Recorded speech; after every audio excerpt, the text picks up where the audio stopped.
Robert, you're fired effective this month. It's a shame as you were so close to retirement, isn't it? In utter confusion, I took the slip of paper from manager Sarah. The document had dismissal notice, written in large letters with the president's seal firmly stamped on it. When I asked for the reason, she began to boast. Why, because you're utterly incompetent, of course. I reported the recent events and your behavior to the president, consulted with him, and he decided to fire you, though he seemed a bit disappointed. In shock, I stared at the dismissal notice, hanging my head. I'm finally relieved to get rid of a useless person like you. I've arranged for you to use your remaining vacation days starting today, so pack up your things and leave. Incompetence ruins the company. At that moment, all the frustrations I had been holding back started to overflow. Understood. I'll be leaving then, so long, and thanks for the lesson. With that, I began to quickly pack my things right in front of Manager Sarah's eyes. When I got home, I secretly vowed revenge. My name is Robert Johnson, 62 years old. I currently work as a section chief in the sales department of a small beverage company, Fine Beverage Co. Since childhood, I've been interested in most things, drifting through life without a passion during my school years. Following my parents' advice, I enrolled in a local university, attended classes, and went straight home for 4 years without joining any clubs. When the job hunt started, I didn't have any particular job in mind. So I applied to every company that caught my eye and eventually received a job offer from one. That company was Fine Beverage Co., where I still work today. Upon graduating from college and joining the company, I was assigned to the sales department and learned the ropes from my seniors. At first, I was desperate to learn the job and was frustrated daily because it was filled with tedious tasks. However, as I got used to the work, I began to feel a spark that I had never experienced before and started to actively engage in my tasks. I proactively visited many companies and diligently completed administrative tasks, consistently ranking at the top in sales performance and gaining the trust of my colleagues. Realizing that this spark was actually a sense of fulfillment, I became passionately involved in my work and looked forward to going to the office every morning, enjoying each day. As I continued to excel at my job, I eventually became respected by my juniors and peers as a capable employee and earned recognition from my superiors. A few years later, I married a woman from the same workplace, and our son, David, was born the following year. From being indifferent to most things, I was now able to experience fulfillment and joy, both at work and at home. Feeling that all this happiness was thanks to Fine Beverage Co., I decided to work diligently to repay the company for everything it had done for me. Decades have passed, and now I am entrusted with the position of section chief, leading the sales department alongside my superiors and enjoying my work. My son, David, has grown into a respectable adult and established his own company, inspired by my enjoyment of work. Though Fine Beverage Co. was entirely bought out by its rival, a large beverage manufacturer named Johnson Holdings, and became a subsidiary, I continued my work unchanged. Determined not to be outdone by David, I motivated myself daily, planning to enjoy my job to the fullest until retirement. One day, a few days after the sales department manager retired, a new manager was transferred from another company. Her name was Sarah Brown, and she was said to be an excellent and capable woman.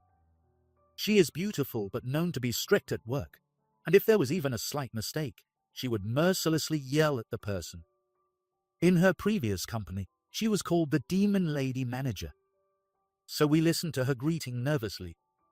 After her introduction and the morning meeting ended, everyone began their work. As I was preparing for my sales rounds, Manager Sarah suddenly stopped me, causing me to tense up with nervousness. "You must be Robert, the section chief, right? Nice to meet you." To my surprise, she spoke to me in a friendly manner, and after a moment of relief, I responded similarly. Nice to meet you too. If you need anything, feel free to ask. However, her smile quickly vanished, and she looked displeased, furrowing her brows. What? From you? Absolutely not. I wouldn't bother consulting a veteran like you, Robert. And still being a section chief at your age, you must be quite incompetent. Don't act so high and mighty. With that, Manager Sarah returned to her desk, looking annoyed. I was stunned by her disdain at our first meeting. However, I quickly pulled myself together, finished my sales preparations, and headed out, trying to forget the incident.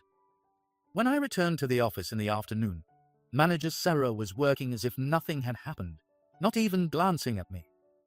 I was relieved to know that I hadn't angered her, but it seemed she had secretly taken notice of me. From then on, every time she saw me, Manager Sarah would look down on me daily. Even though I was just doing my job as usual, she frequently said things like, "Do your job properly, old man." And if I took even a short break, she would yell, "Don't slack off." She treated other employees the same way, and her shouts echoed through the sales department daily. The Demon Lady Manager had awakened early on, and I felt anxious about the future of the sales department, holding my head in my hands. A few days passed, but Manager Sarah's harassment didn't stop. It only worsened. When I submitted completed documents, she would mock them, saying, "What an outdated style." Or if she was in a bad mood, she would return them, saying, "I don't like your taste. Redo it." Still, I didn't let Manager Sarah defeat me and focused on my work, fully utilizing my years of experience and skills. By making no small mistakes and meeting her demands, I showed my capability, leaving her unable to give any instructions and visibly dissatisfied. A few more days passed, and while I was working as usual, Manager Sarah suddenly assigned me an urgent task. It seemed another employee had been working on it but couldn't meet the deadline, so she decided to hand it over to me. "This needs to be submitted tomorrow, so make sure it's done by then. You're supposedly capable despite your appearances, so you can do it, right?" Her condescending tone irritated me, but I agreed, sure, and prioritized the urgent task. The next day, after completing the documents, I promptly submitted them to Manager Sarah. The documents were approved, and I returned to my other tasks with a sense of relief. The next morning, as I arrived at work as usual, Manager Sarah, who was already there, stormed towards me with a furious expression. She held the documents I submitted yesterday and shoved them in front of me, looking confused. "The documents you made yesterday? What's this? Full of mistakes." When I sent them to the client, they got mad and asked, "What are you doing?" Apparently, Manager Sarah had sent the documents to the client immediately after they were completed. But early this morning, she received a call pointing out the errors and was scolded. Though shaken, I checked the documents she thrust at me. Sure enough, there were parts where the client's requests were not reflected, and the graphs and text were hard to read. However, those sections were handled by another employee who worked on them before me. Ideally, that employee should be the one to receive this feedback, but Manager Sarah scolds indiscriminately and harshly. I decided to take the blame for now and point out the issues later. I braced myself and apologized profusely to Manager Sarah. Immediately, she started smirking and unleashed a torrent of insults. "You can't even handle such a simple task. You really are incompetent, useless. Redo it by noon today. If you anger me again, I'll put you by the window." As I listened to Manager Sarah's words, I complained inwardly. Why do I have to be scolded so harshly? After all, Manager Sarah had reviewed and approved the completed documents. Isn't it unreasonable for her to blame only me when she also missed the mistakes? Despite these thoughts, I held back my frustration to avoid speaking out and managed to get through the situation. Once a satisfied Manager Sarah returned to her desk in a better mood. I sighed deeply and hurriedly set about redoing the documents. I finished the documents just before noon and, determined to have them properly checked this time, moved on to the other tasks I had previously set aside. For several days, I was stuck in the department, working late hours, which accumulated fatigue and gradually lowered my work efficiency. However, I persevered and, a few days later, completed all the remaining tasks. With a sigh of relief, I thought, it's been a while since I went on a sales round, and started preparing after the morning meeting. Just as I was about to leave the department, Manager Sarah suddenly stood in front of me, holding a piece of paper. "Robert, you're fired effective this month. It's a shame as you were so close to retirement, isn't it?" In utter confusion, I took the slip of paper from Manager Sarah. The document had dismissal notice, written in large letters, with the president's seal firmly stamped on it. The surrounding employees, who had overheard, were also unable to hide their surprise, and the office was in an uproar. "Why am I being fired?" When I asked for the reason, she began to boast. "Why? Because you're utterly incompetent, of course. I reported the recent events and your behavior to the president. He decided to fire you, albeit reluctantly." She explained that she had informed the president about the mistakes in the documents I submitted, which angered the client. Additionally, she mentioned that I had been exhausted from working overtime and my efficiency had dropped, framing it as a lack of motivation. The president believed everything she said and, after some thought, decided to fire me. He trusted the recently appointed manager Sarah over me. Despite my 40 years of dedicated service and contributions to the company. In shock, I stared at the dismissal notice, my head hanging low. Manager Sarah seemed to find my sadness amusing and continued to taunt me. "I'm finally relieved to get rid of a useless person like you. I arranged for you to use your remaining vacation days starting today, so pack up and leave. Incompetence ruins the company." She waved her hand at me dismissively, as if shooing away a pest. At that moment, all the frustrations I had been holding back began to overflow. Struggling to maintain my composure, I calmly accepted the dismissal. "I appreciate the learning experience. I'll leave immediately, goodbye." With that, I quickly started packing my things right in front of Manager Sarah. Once ready, I said hi to the employees in the department and quickly left the sales office. She kept smiling smugly the whole time, but I paid her no mind as I left the company. When I got home, I secretly vowed revenge.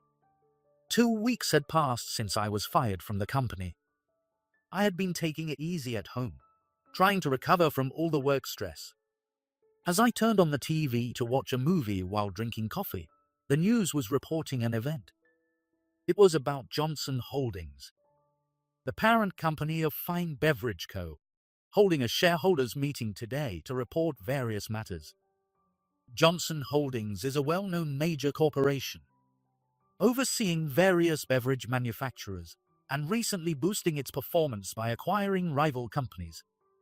Thinking, finally, I changed the channel and started watching a rerun of a movie. After watching 2 movies, I decided to take a break and go out for a meal when my phone suddenly rang. Though it was an unfamiliar number, I had a feeling about who it was, so I answered it. As I suspected, it was Manager Sarah. "What's going on? You did something, didn't you?" She was so angry and agitated that she didn't listen to my response and started explaining the situation on her own. Manager Sarah had attended the shareholders' meeting today and listened to the report from the representative of Johnson Holdings. Partway through, the topic shifted to Fine Beverage Co., and they specifically mentioned Manager Sarah announcing her dismissal. "Why are you calling me about this?" I asked deliberately, and Manager Sarah, furious, got straight to the point. "Don't play dumb. The representative of Johnson Holdings is your son, David Johnson. I heard him confess it himself, so I know." I muttered, "Oh, you found out," and admitted that she was right. Indeed, the representative of Johnson Holdings was my son, and it was I who urged him to fire her. David, inspired by my enjoyment of work, started a small beverage company with his friends after graduating from college. He had an incredible talent, efficiently handling sales, acquiring customers, and producing high-quality, popular products while actively promoting them. The company quickly grew into a major corporation, surprising everyone with its rapid success, and even became a hot topic on TV for a while. David continued to aggressively expand his business, establishing several related companies and transforming the headquarters into a holding company. Recently, he had been increasing profits by acquiring rival companies and bringing them under his umbrella. A few months before manager Sarah was transferred, David had directly consulted me about acquiring Fine Beverage Co. "Dad, your company's sales are pretty good. I'd love for our company to acquire it. What do you think?" I wholeheartedly agreed with his proposal. David quickly decided to proceed with the acquisition, and within a month, with the then president's consent, Fine Beverage Co. became a subsidiary of Johnson Holdings. After manager Sarah's appointment, I endured her constant taunts and insults, venting my frustrations to David every time. I explained that the other employees were experiencing the same treatment and were working in fear. David assured me he would address it soon. On the day I was fired, I called David and confessed what had happened. I explained how manager Sarah had set me up and how the president had betrayed me. And David was furious, as if it had happened to him. "It's such a good company, but with employees and a president like that, it'll really go downhill in a few years. I'll take an immediate action." Taking the situation seriously, David immediately went to Fine Beverage Co. He confronted the president about firing me, and the president admitted I was swayed by Sarah. Apparently, manager Sarah had manipulated the president, who regretted his decision ever since. David announced he would address the issue at the next shareholders' meeting. However, the president deeply regretted unjustly firing me and offered to resign, quietly leaving the company the next day. When I explained all this, she raised her voice even more, reporting about me. "That's a dirty trick. And why am I the one getting fired?" "I just gave a little bit tough guidance and requested the president to fire you. Is this the appropriate action?" the representative mentioned. Manager Sarah continued to threaten me, but something felt off. "Wait, you haven't heard the other reasons for your dismissal. You weren't fired just for that," she replied angrily. "What?" and acted as if she didn't know. It seemed manager Sarah had left the shareholders' meeting midway and returned to the sales department. I explained to her the real reason for her dismissal that she should have heard from David. "Manager Sarah, it seems you've been selling company information, haven't you? I got this information from an employee at a rival company." I was shocked when I first heard it. Gulp. Manager Sarah's reaction was visibly shaken. "Recently, a friend who works at a rival company treated me to a drink to console me after I was fired. As I vented about manager Sarah, my friend reacted and started telling me a story. That manager Sarah you mentioned might be the person meeting with my colleague to trade company information. According to my friend, one evening when he was working late alone, a colleague who had come back to pick up something asked for his advice. The colleague explained that a woman named Sarah from a rival company had approached him with a proposal to exchange company information. He initially refused, but eventually got persuaded, and they started exchanging information. Over time, their relationship evolved to include monetary transactions, creating a situation where they couldn't back out. If the company discovered they were trading information, it wouldn't just end in dismissal." Feeling trapped, the colleague confided in my friend when they were alone. Hearing this, I immediately suspected it was manager Sarah and got my friend and his colleague to help gather evidence. Upon reviewing photos and recorded audio, it was clear she was indeed the culprit. I had reported all this to David on the day I was fired. "The shareholders' meeting is still ongoing, right? David is probably explaining all your wrongdoings to the attendees right now. I also handed over the photo and audio evidence, so by now, everyone is probably frantically searching for you." I said this partly to scare her, and manager Sarah was visibly shaken. The original plan was for David to call her out and expose her misdeeds in front of everyone after the shareholders' meeting. However, after being fired by David and discovering his identity, she couldn't handle the atmosphere and her anger at me, so she stormed out midway. Still, her absence didn't disrupt the plan much. Given the time, the meeting was likely ending, and the directors were probably looking for her to understand the situation. As I smirked in satisfaction, Manager Sarah suddenly began speaking in a sweet, cajoling tone. "Hey, Robert, if the directors come looking for me, could you please testify over the phone that the representative's statements at the shareholders' meeting were all lies? I'll make it worth your while, okay?" Her obvious attempt at bribery sent a chill down my spine. She had likely manipulated the president and my friend's colleague the same way, but it had no effect on me. After all the ridicule, now you ask for a favor. Maybe that approach worked for you before, but not this time. Is that how you earned the reputation of being a competent woman? Returning her taunts, Manager Sarah groaned in frustration and loudly retorted, "That's not true. I've always risen through the ranks on my own merit. Don't underestimate me just because you're an old man who got fired." Her loud voice must have given away her location, as voices of people, likely the directors, could be heard behind her. "Marley Executive, Manager Sarah, please come to the president's office immediately. We need to discuss the information trading issue revealed at the shareholders' meeting. President Johnson is also waiting." Despite her panic, Manager Sarah desperately tries to prove her innocence. She begins to forcefully execute the plan she had proposed to me earlier. "I'm on the phone with Robert, the informant, right now. He says all the information about me is a misunderstanding. He will testify right away, so listen carefully." She turns on her phone speaker, adjusting the volume so my voice can be heard throughout the department. "Now, Robert, you know what to do, right? Testify as we discussed." Manager Sarah indirectly prompts me to testify that it was all a lie. Who would follow such instructions? I began to speak honestly without hesitation. Yes, the statements made by President Johnson at the shareholders' meeting are all true. I collected the evidence myself, so there's no mistake. After my testimony, Manager Sarah screamed and started to lose control. "What are you saying? That's not what we agreed on. Can't you follow the instructions of your manager? Testify that it was a lie, you useless fool." "There was no agreement to testify conveniently, and you are no longer my manager. As for being useless, I consider myself quite effective for having cornered you like this. What do you think?" I countered swiftly, causing her to scream again in frustration.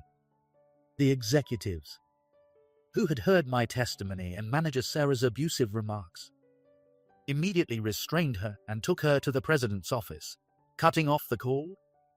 After hanging up, I took a deep breath and went out to enjoy the meal I had missed. Later, I learned that Manager Sarah was questioned in detail about her misdeeds by the executives and David, but she steadfastly denied everything. Since this got nowhere, David conducted an internal investigation and interviewed my friend's colleague, who was directly involved. Several employees had seen Manager Sarah meeting with my friend's colleague. Additionally, the colleague confessed everything, leading both companies to file criminal complaints. Manager Sarah and my friend's colleague were arrested for embezzlement and spent some time in prison.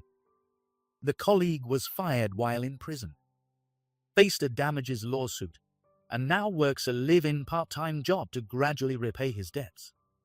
Similarly, Manager Sarah was fired and faced a large damages lawsuit. She tried to find a new job after her release, but was unsuccessful due to the widespread news coverage of the scandal. In an attempt to quickly repay her debt, she tried to start working night jobs, but was rejected everywhere due to her age, nearing her 50s. Ultimately, she started working as a cashier at a supermarket during the day and at a restaurant at night. However, even there, people knew about the scandal. Stories about her trading information through seduction, verbally abusing employees, and being decisively brought down by a subordinate she had looked down on had spread. For someone as proud as Sarah, this must have been a living hell, but she didn't have the luxury of giving up. Needing to repay her debt as soon as possible, she endured it and continues to work diligently to this day. As for me, after Sarah's arrest, David arranged for me to return to the company, and I continued working until retirement. Additionally, it was decided that I would take over as manager in place of Sarah, and now I am doing my best to lead the employees.